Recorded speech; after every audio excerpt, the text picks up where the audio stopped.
All right, Tony. One of the things you mentioned here is that you don't use any chemicals, those types of things. At what point did you realize that it was important to not do that and just let the soil do its thing from a biomass standpoint? Well, some of that is, especially at the seed treatments and on the beans, and we're hopefully going to get away on the corn. It's just you're killing beneficials, and the more and more we get into the soil health journey, and we need education. I mean, that's one of the big things. Is I didn't know that before. I moldboard plow years ago, and I didn't know. And I always was worried about seeing those earthworms out there and the seagulls taking them away and not seeing them anymore. It's education. So one of the things that's going to be really important, and especially we're lucky here in Wisconsin to have all these soil health groups and the DADCAP supporting us.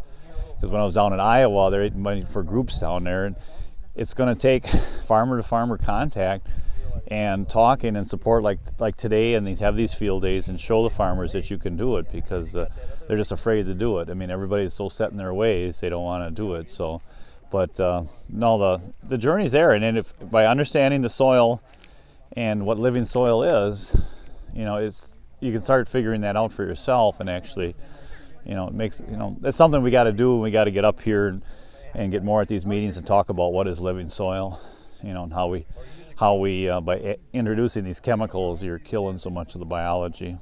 Way back when you said you've been doing covers for 20 years. Oh yeah, over 20. What was it 20 years ago, 25 years ago, when kind of the light bulb went on that I want to give this a try and to see what happens? It was, well, we got involved with a big watershed project, and they mandated covers on corn silage ground, not the other stuff. It was just on corn silage ground because more of a bare soil coming early. So we started with oats, and then I got some cereal rye.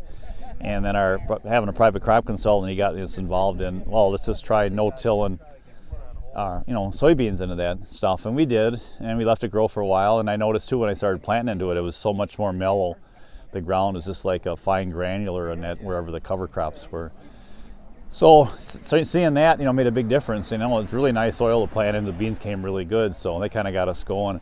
That was actually how it was, like I say, about 20 years ago when we did that. So without that, maybe we probably wouldn't have started until these soil health groups started, because there was really no way of actually doing that. Nobody talked about it.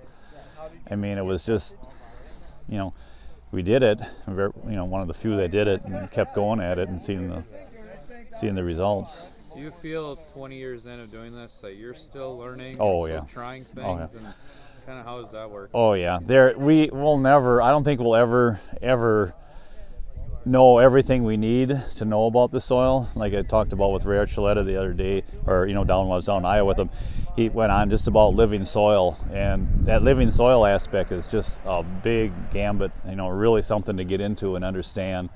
And there's so much we got to learn out there that we don't hardly even touch it. It's an exciting time in agriculture coming up, because this regenerative side, going covers, getting your soil back to where it was supposed to be, will be a big improvement, and also it'll help a farmer's bottom line. We're going to start reducing our input of synthetic fertilizers and hopefully get away from them, and just lower your costs on growing crops. For you, what does it mean to kind of be at the forefront of this? 'Cause you've been doing it a lot longer than some of these other guys that are just trying it out. You're kind of being the guy they go to for information and education. It's fun. I enjoy it. I like getting out. Farmers want to hear from another farmer. I always, over the years too, I was always sick of hearing professionals tell you what to do. So farmers, hearing from another farmer is the way to do it. And I don't know, it's enjoyable. It's a fun time. I really, up till 5 years ago when our group started, I got it going over 5 years ago now. I believed in it, and then we got a good group in Dodge County, really some really good farmers that are in our group, and they're really willing to do this, and some big farmers, 3,500 acres down to small little hobby farmers, and they're doing it, and they're improved their life, improve their social life. They have more time. They don't have to do all this tillage.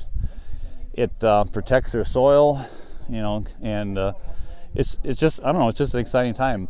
Like I did talk to No Till Magazine, Julie Gerlach. I know her. She's a managing editor. She did an article on me. And I said it's a exciting time in agriculture. And I didn't think this would ever happen, for all the years we've been doing, the cropping and harvesting corn and beans. It was always the same, do the same every year, do the same every year. nothing ever changed. Now with the regenerative side, to see the benefits and to see the stuff we can do, and the return, return of profit per acre, and not have to add all this time of tillage or time driving over the fields and adding these synthetic fertilizers, and that hopefully we can reduce our fertilizers. The whole goal is reducing fertilizer costs, getting the soil back to where it was, and then getting a more healthier, more nutrient dense crop is what we need to get. Tony, what about how do you terminate your rye? Before you plant, after? Is it different between corn and soybeans for you? Well, you want to terminate after. The worst thing you can do, I've never really terminated before, had that disaster, because you terminate, especially if it gets quite tall and you terminate it, it'll start decomposing and go over, and it will create a substance as it decomposes, which is not detrimental to the next crop growing. And that you can use after your corn is up as a weed. That's actually what suppresses a lot of the weeds. So you want to plant green and then terminate after. Beans, you got a couple weeks if you want to wait, or if it starts to look like it's really going to be dry out, you can terminate it sooner. But corn's usually within the week after you plant it, and get it terminated. But it's, I've noticed is the weed suppression is so much better with cereal rye and using covers than it was just trying to go out and spray bare ground. So cereal rye is kind of your workhorse cover crop. Mm-hmm. What are some of the other cover crops that you use on your farm? We tried, if we get we do have wheat this year, so we get the wheat off, we'll put like a 5 or 10 way mix in there and get that in there, and use that for, either we'll use it as feed if we need it, otherwise I'll just use it as a good heavy cover crop to get some biology going. And then a lot of it, if we can get it after soybeans harvested soon enough, we'll try to do at least a couple way mix or something to get them in early. But we planted, like I said, this last year we planted the cereal rye right before the snowstorm in December. We had some work to do on some fields, and it all grows. You can bulk spread it, drill it, and we did it over frozen ground already. We bulk spread it. It'll usually always come up, the cereal